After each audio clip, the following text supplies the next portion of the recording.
Good evening. Welcome to another edition of You Can't Make This Shit Up.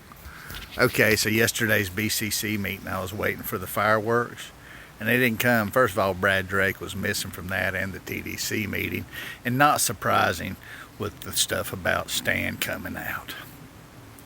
You need to go watch this meeting. If you don't watch it for anything else, watch Tony Anderson's neurotic rocking of the chair, the rubbing of his head, the glasses taken on and off, the stacking, the shuffling of the papers, the swiveling.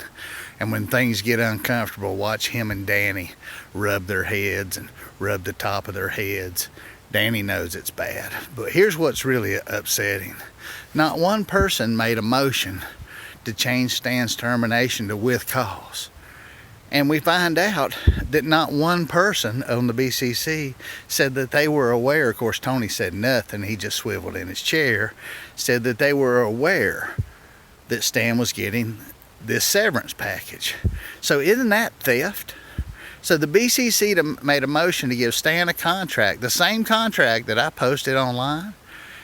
They made a motion to give him the same contract and just remove the word interim, and he put a clause in there that gives him $95,000.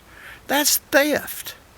And when some of the subjects came up about audits yesterday, they actually had the nerve to say, well, we don't want to do that because it might show a crime has occurred. You just can't make this shit up. Later in the meeting, Danny wanted people's heads because contract paving had been inspected by guess who? The same contractors who laid it. And he doesn't want that anymore. Well, isn't that the same problem we got in code, Danny? All these people that have broken the rules.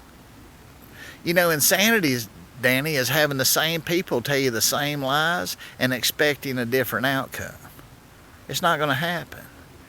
But it's terrible. They shouldn't be paying Stan this money. They should be launching an investigation of what the circumstances surrounding this $95,000 parachute. And it appears to be quid pro quo because it kept Stan from firing Nathan. How much did he make in his unused leave and all this other things when he got terminated? Did we pay for his PhD and he didn't have to pay it back?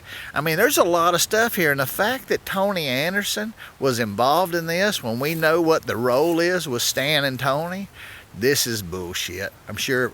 And Donna John's up there worried to death about the Sandestin golf tournament when the TDC board voted everybody but one person that this was a bad investment.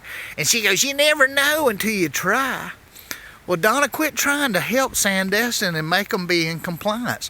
Quit trying to build them a road for their non-compliant traffic and process. They still haven't processed these code complaints, and the words in our code complaints aren't on the complaints, Donna. Don't you realize what's happening? Do you need a clue bird to come to town for you to do the right thing? Why didn't you make a motion, Donna, to fire Stan for cause? Because failing to follow the BCC's voted directive and adding in your own pension plan is a cause. It's a cause for termination.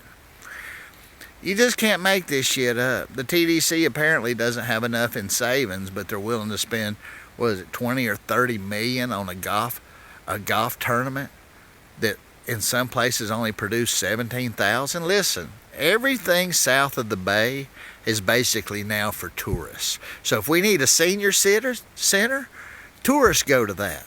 Tourists go to everything in the South End. Anything the South End needs south of that bridge is probably could be paid for with TDC money, because there's nothing for the people who live here anymore. It's all for the tourists. And you can't make this shit up on the Alan Osborne show, but you can elect it. You can show up and speak even if they don't do anything. Dan Curry's trying to lead them, but I just don't know. And what's happened to Brad Drake? He disappeared. Well, Brad, there's more to come, so get ready. Clay, get on with things. I'm tired of waiting. Anyway, and that's the way it was on the Alan Osborne show. Full of more bullshit. Like I said, go back and watch, especially Tony.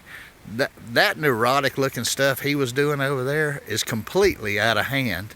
And I just don't know what I would think about it.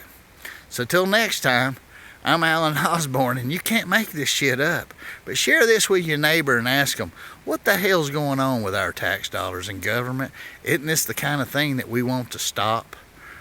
Until next time, y'all keep them straight. They can't keep themselves straight. You hear?